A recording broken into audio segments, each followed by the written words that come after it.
ঈদের পরে প্রথম ঘুরতে যাওয়া বাচ্চাদের সাথে গার্ডেন পার্কে গিয়ে বাচ্চারা কি কি মজা করলো, কি কি খাওয়া দাওয়া করলো, আর গার্ডেন পার্কটা আমি তোমাদের ঘুরিয়ে দেখাবো। সব কিছুই থাকবে আজকের ব্লগে। আসসালামু আলাইকুম বন্ধুরা, তোমরা সবাই কেমন আছো? আলহামদুলিল্লাহ, আমরা ভালো আছি। ঈদ যেতে না যেতেই দুজনের শুরু হয়ে গেছে ঘুরতে যাওয়ার বায়না। আর কি করব, সে বায়না তো মেটাতেই হবে। আজকে বিকেলের দিকেই কাছে থেকে ঘুরে আসব। আরও প্ল্যান আছে ঘুরতে যাওয়ার। তো আলিফ পাঞ্জাবি পরে রেডি হয়ে গেছে। পাঞ্জাবি তার কিন্তু খুব পছন্দ। আরও আছে নতুন পাঞ্জাবি, তাহলে তো কথাই নাই। দেন আবার বোনকে রেডি করে দিচ্ছে। বোনকে খুব যত্ন করে সে কিন্তু রেডি করে সব সময়। বোনের খুব টেক কেয়ার করে। চুল আঁচড়ানো, ঘড়ি পরিয়ে দেওয়া, জুতা পরিয়ে দেওয়া, সব কিছু কিন্তু সেই করে। আলিফ মাদ্রাসা থেকে আসার পর আমার কষ্ট অনেকটাই কমে গেছে। তো আমরা রেডি হয়ে বের হয়ে গেলাম। দেখলাম কারেন্ট নেই, তাই হেঁটেই যেতে হবে লিফট। আমরা একটু দুপুরের দিকে বের হয়েছি, বিকজ আমাদের প্ল্যান ছিল রেস্টুরেন্টে খাওয়া দাওয়া করে দেন আমরা পার্কের মধ্যে ঢুকবো। এই জন্য কিন্তু বাসায় খাওয়া দাওয়া করা হয়নি। বাচ্চাদের কিন্তু বাসায় যতই স্পেশাল আইটেম তৈরি করে খাওয়াও, তারা কিন্তু রেস্টুরেন্টে খেতে অনেক বেশি পছন্দ করে। এই তো আজকে সত্যি ব্যাড লাক, রেস্টুরেন্টে এসে দেখছি সেখানেও কারেন্ট নেই। এখন কি করব। এই রেস্টুরেন্টটা কিন্তু খুব ভালো একটা রেস্টুরেন্ট, আবদুল্লাপুর বাস স্ট্যান্ডে এটার লোকেশন। রেস্টুরেন্টটা কিন্তু অনেক বেশি সুন্দর। কারেন্ট ছিল না বলে ঘুরে দেখাতে পারলাম না অত ভালোভাবে।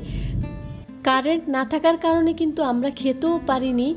আবার চলে আসলাম যে কোথায় ভালো রেস্টুরেন্ট পাওয়া যায় সেটা খুঁজতে। এই তো খুঁজতে খুঁজতে প্রায় বিকেলেই হয়ে গেল। চলে আসলাম গার্ডেন পার্কে এসে ফার্স্ট আমরা রেস্টুরেন্টে ঢুকলাম যে কিছু খাওয়া দাওয়া করা যায় কি না। এই রেস্টুরেন্টটা বেশি একটা পছন্দ হলো না, কোথায় কোনো লোকজন নেই আর কোনো কিছুই পছন্দ হয়নি। খাবারের সব কিছু আইটেমগুলো কোনো কিছুই ভালো লাগেনি। তারপরও ভাবলাম যে কিছু একটা খেয়ে নেই।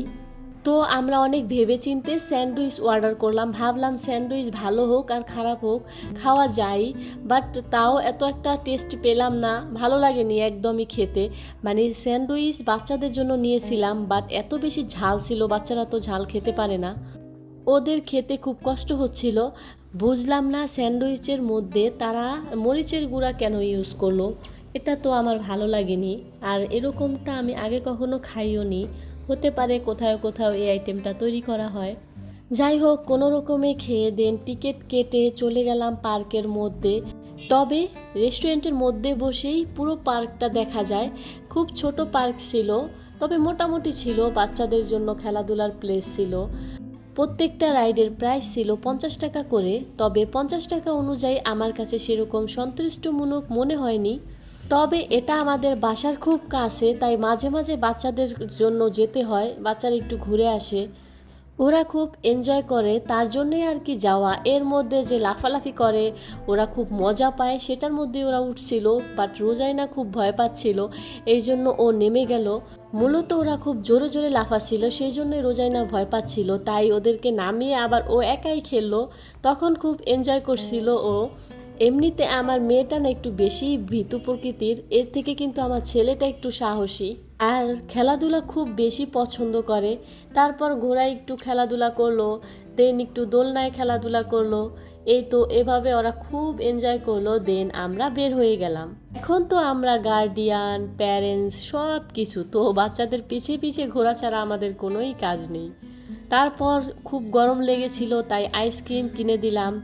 দেন আমরা রিক্সা নিয়ে বাসায় চলে আসলাম। ঈদের সময় রিক্সা পাওয়া যে এত বেশি ডিফিকাল্ট, কি আর বলবো। সবাই ভালো থেকো, আল্লাহ হাফেজ, বাই বাই।